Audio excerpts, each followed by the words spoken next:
This movie poster artwork is amazing. The movie?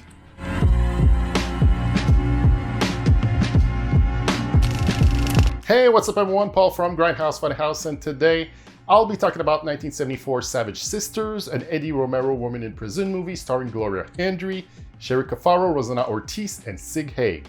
A corrupt general, with the help of one of his captains, plans on smuggling $1 million out of the Banana Republic in which he rules all. Revolutionaries who are against this dictator have a plan too, and it's to steal that $1 million with the help of two women down with their cause and a gang of bandits they were hooked up with to help them with the job, but the leader of those scoundrels double-crosses them and steals the money for himself and his comrades. The two women who were detained at the time of the heist are helped out by a sergeant in the general's army and a conman by busting them out of prison so they can help them locate the money and keep it for themselves. So I'll start off by saying that I liked it just fine. I definitely was expecting something different than what I actually got here, because it borders on being a wacky comedy most of the times. I mean, there's even scenes where I thought I was watching a Naked Gun movie. I mean, not as wacky, but pretty damn close. This was my second Eddie Romaro cinematic experience, first one being 1973's Black Mama, White Mama, with the queen herself, Pam Grier.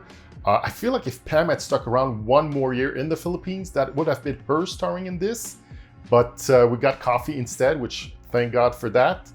Fun fact, the original title for Savage Sisters was Ebony, Ivory, and Jade, which 2 years later, Dimension Pictures used it on another Filipino movie directed by Sergio H. Santiago. From the jump, we get John Ashley's character Billingsley, who let us know that he's a fan of money and women, while chilling in his pad, being pretty baller, surrounded by three women in harem costumes for some reason, explaining the plot to us so we know what's what. Two of the revolutionaries, played by Cheri, Caffaro, and Rosanna Ortiz, sneak into a military compound by being captured to get guns for the money heist. They get caught, ratted out by the very people they hired to help them with said heist, a gang led by Malavasi, who has an Italian name but is Mexican, played by Haig, and One Eye, his dumb second in command, played by Vic Diaz. If you're not aware, you're watching a Filipino movie. If Vic Diaz is part of the cast, then that is your confirmation.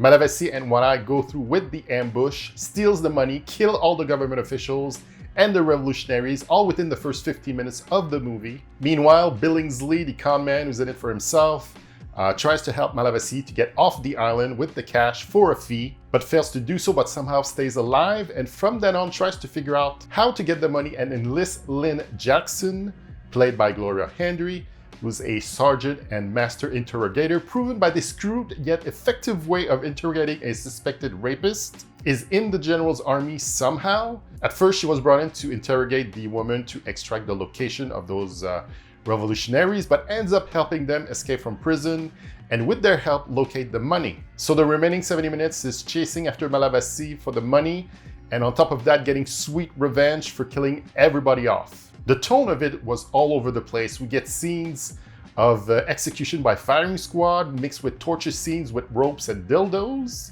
to someone being run over by a car who's left unsmushed but has a big white tire mark all along his body, as if he was Wile E. Coyote, who just got duped again by the Roadrunner.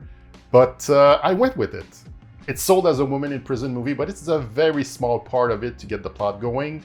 It could be seen as a heist movie to fund an island revolution that's only mentioned and not seen, but all the revolutionaries get dispatched right quick, so you see it's a mishmash of a lot of things. It's a Filipino exploitation movie that's pretty light on exploitation. The nudity is only implied, from love scenes to a striptease at a bar performed by Gloria Hendry. There's a decent amount of gunfights that are lazily executed. A positive, I would say, is that it's light on rapes. So that, I would say, is an upside. I mean, sure, there's a scene where we hear Haig murdering all the whores he just slept with right before he leaves the whorehouse he's in. So, you know, not the best, but again, played for comedic effect. Now, let me tell you about some of the odd, wacky things that happens in Savage Sisters. There's Matron Ortega, played by Rita Gomez, who turns into a dominatrix while on the job behind closed doors with the captain at first and then the general a bit later. And I'll admit that I chuckled at this scene where the general removed his uniform and he's so decorated that on his shirt and undershirt wears the many medals he probably gave himself. That was pretty funny.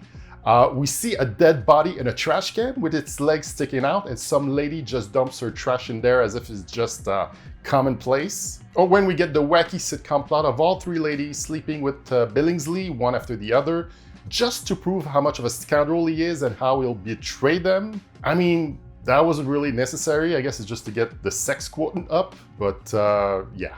Or there's a boat captain named Peglegs who you'll never guess wheels in to meet Malavasi and his crew, and well, or you get gems like these. Hands off, mother, or your ass is ham and I'm the slicer. Well, I used to think I let all of you pee in my face just to see where it came from, but hell, not anymore. I mean, come on. So would I recommend Savage Sisters? Why not? You could do worse when it comes to women in prison movies. The tone might be all over the place, but the movie breezes right along. Sid Haig playing a villainous bandito, Vic Diaz as a one-eyed pirate, and John Ashley as the mustachioed, woman-loving conman, which, by the way, he produced Savage Sisters and many more movies with Eddie Romaro, are clearly having the time of their lives on American International Pictures dime. I've always had a fondness for Gloria Hendry, especially for her role in the Fred Williamson double bill Black Caesar and a Hell Hop in Harlem. She does fine here as well. As for Cheri Caffaro and Rosanna Ortiz, they didn't leave much of an impression on me, sad to say.